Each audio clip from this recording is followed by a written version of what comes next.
Selamat pagi anak-anak. Bagaimana kabar kalian? Tentunya baik-baik saja kan? Hari ini kita akan membahas tentang listrik. Anak-anak, listrik itu ada di mana-mana. Hampir semua peralatan yang kita gunakan membutuhkan listrik untuk dapat bekerja. Nah, semua benda atau materi yang ada di dunia ini terdiri dari atom-atom. Setiap atom mengandung listrik. Meskipun sedikit, partikel-partikel penyusun atom terdiri dari elektron yang bermuatan negatif, proton yang bermuatan positif, serta neutron yang tidak bermuatan listrik. Proton dan neutron ini bergabung membentuk inti atom atau nukleus, sedangkan elektron selalu bergerak mengelilingi atau mengorbit inti atom, sebagaimana bulan mengorbit bumi dan bumi mengorbit matahari. Dalam posisi netral atau tidak bermuatan listrik, jumlah proton dan elektron dalam sebuah atom selalu seimbang atau sama, anak-anak. Miss ulang ya.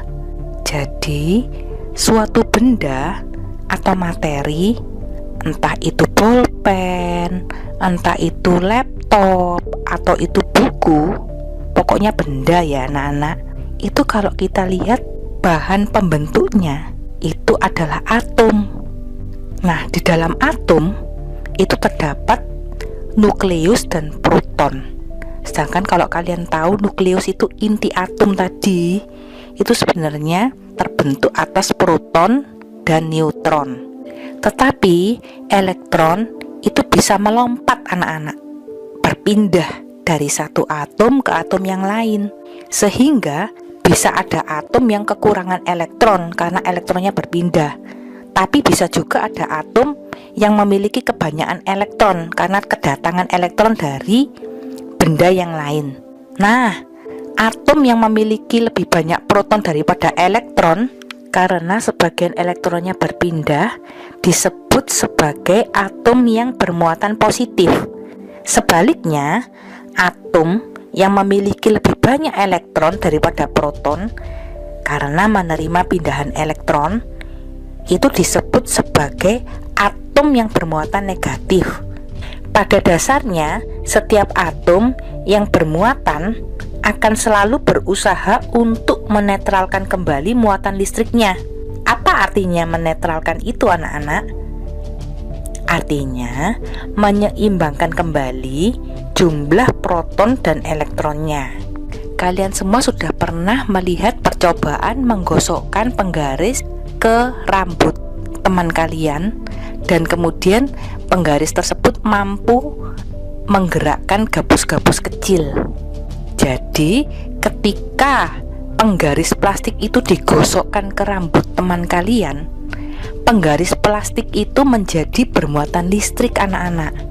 Karena pada saat penggaris plastik bergesekan dengan rambut, ada elektron yang berpindah dari atom-atom di rambut teman kalian ke atom-atom di penggaris plastik.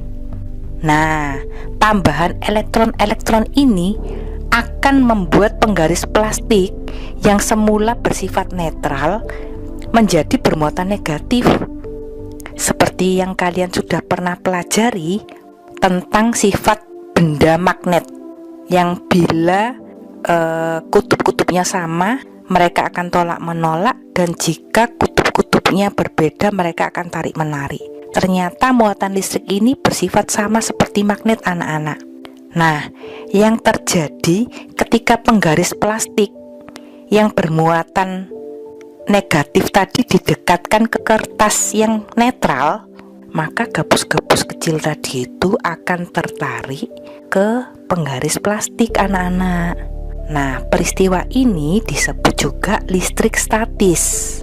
Lalu, peristiwa listrik statis apa ya yang kira-kira kalian ketahui selain penggosok penggaris di rambut? Jawabannya adalah fenomena petir di tengah hujan. Petir dapat terjadi karena adanya gesekan antar awan yang menyebabkan perbedaan muatan listrik antara awan itu sendiri dengan awan yang berdekatan dengan permukaan bumi.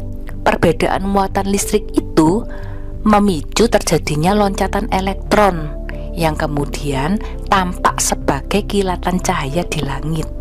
Nah, belajar tentang listrik statis, kita juga harus belajar tentang listrik dinamis.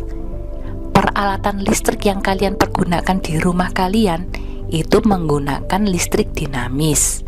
Kalau air itu bisa mengalir karena adanya perbedaan ketinggian permukaan. Lalu apa ya yang kira-kira menyebabkan elektron bisa mengalir? Nah, ternyata elektron itu bisa berpindah karena adanya perbedaan potensial listrik antara dua tempat atau dua benda, anak-anak. Nah, arus listrik mengalir dari potensial yang tinggi ke potensial yang rendah, atau bisa juga dikatakan dari kutub positif ke kutub negatif. Arus listrik itu juga butuh sumber arus. Nah, sumber listrik dalam skala yang besar atau yang energi keluarannya besar itu biasanya berasal dari pembangkit listrik. Misalnya pembangkit listrik tenaga air atau PLTA, dan pembangkit listrik tenaga uap atau PLTU yang menggunakan generator. Prinsip kerja dari pembangkit listrik itu rata-rata sama, anak-anak. Jadi energi yang digunakan, entah itu air atau uap air atau matahari, nantinya akan menggerakkan baling-baling turbin. Turbin ini terhubung ke generator, sehingga perputaran turbin menyebabkan terjadinya perputaran magnet pada generator. Perputaran kawat kumparan di sekeliling magnet akan menghasilkan arus listrik. Arus listrik yang keluar dari generator ini yang akan didistribusikan ke pengguna. Nah, sumber energi listrik dalam skala yang lebih kecil atau yang keluarannya kecil itu bisa berasal dari baterai dan akumulator atau aki. Energi listrik ini dapat dirubah menjadi bentuk energi lain oleh alat-alat listrik. Misalnya pada setrika dan penanak nasi atau rice cooker terdapat komponen koil pemanas yang mengubah energi listrik menjadi energi panas. Lalu pada blender atau kipas angin terdapat motor listrik yang mengubah energi listrik menjadi energi gerak. Energi listrik juga dapat berubah menjadi energi cahaya dan energi bunyi, seperti yang sudah kita pelajari pada pelajaran yang lalu. Demikian anak-anak pelajaran kita hari ini. Tetap semangat ya, tetap rajin belajar. Sampai jumpa lagi.